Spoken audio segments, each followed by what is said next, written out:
how does it work haddaba shirkadan qaabkeeban ula shaqaynaya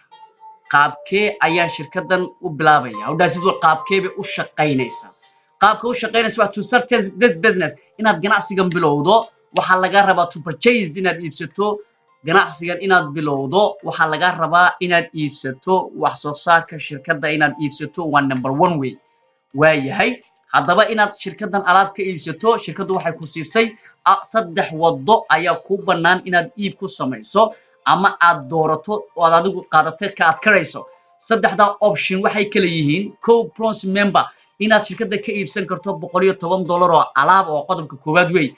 laba silver member inaad iibsan karto $220 iyaduna waa meel gold member inaad iibsato $440 inaad iibsatana waa wado kale ku bannaan weeyaan marka shirkadda waxa laga rabaa alaabta aad iibsanayso saddexda mid kamida un bay noqonaysaa kii adigu jeebkaaga ka aboodo ayaad iibsanaysaa farqiga u dhaxeeya wuxuu yahay saad ku arkaysaan lacag ahaanba mid $800 mid 2000 midna 4000 lacagtaas waxay tahay xaggan aan ka fahmaynaa markaad alaab bronze member $110 oo lacag hadaad alaab kaga gadato shirkadda oo $110 alaab ka iibsato shirkaddu waxa ku siinaysaa 10% baad ku leedahay hadaad iibsato 220 shirkaddu waxa ku siinaysaa 15% bay ku siinaysaa hadaad gadato 440 shirkaddu waxaad ku leedahay 18% baad shirkadda ku leedahay ku siinaysaa adiga waayahay haddaba waxay ka dhigan tahay taasi markaan anigu iibsado alaabta $110 bixiyo boqolkiiba waxa la siin doonaa 10% laakiin waa goorma waa marka aad samayso xayeysiin xagga damaankayga doonay 220 waxaad xaq u leedahay dad iibsatana boqolkiiba 15 440 waxaad xaq u leedahay inaad ku hesho boqolkiiba 18% baad xaq u leedahay inaad hesho waayahay haddaba example kan qaadanayna marka example ku waa sida tusaalahan maanta waxaad iibsatay $220 baad iibsato shirkadda ka iibsatay 220 ka markaad iibsato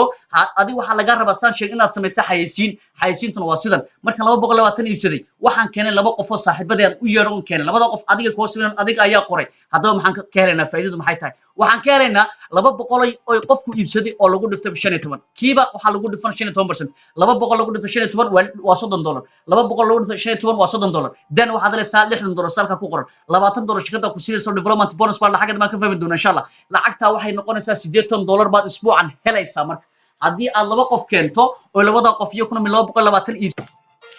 okay haddaba haddii adigu aad iibsato silver darajada la yiraahdo oo shirkadda ka iibsato lacag gaadhaysa alaab gaadhaysa $220 haddaad shirkadda ka iibsato aanad keento laba qof oo iyo kuna iibsada aad isla isbuuca keento ama isbuuca labaad ama isbuuca koowaad baad keento shirkaddu waxay xaq ku siinaysaa adiga $60 oo meel oo kiiba 15 baad ka helaysaa iibkiisa sidoo kale $20 waa lagu darayaa waxaad qaadan isbuuca lacag gaadhaysa $80 baad la kacaysaa oo adigu iska leedahay waxaad iibsatay $220 baad alaab ku iibsatay laba qof baad keento iyo kuna sidoo kale iibsaday waxaad helaysaa $80 waxaan soo sheegnay haddaad iibsato lacag gaadhaysa 220 shirkaddu waxay xaq ku siinaysaa adiga boqolkiiba 15 baad leedahay percent baad ku leedahay dadka aad keento iibka ay sameeyaan waad ka helaysaa taas lagu dhifanaya sidaas aad marka ku helaysaa faa'iidada shirkadda saasaad ku helaysaa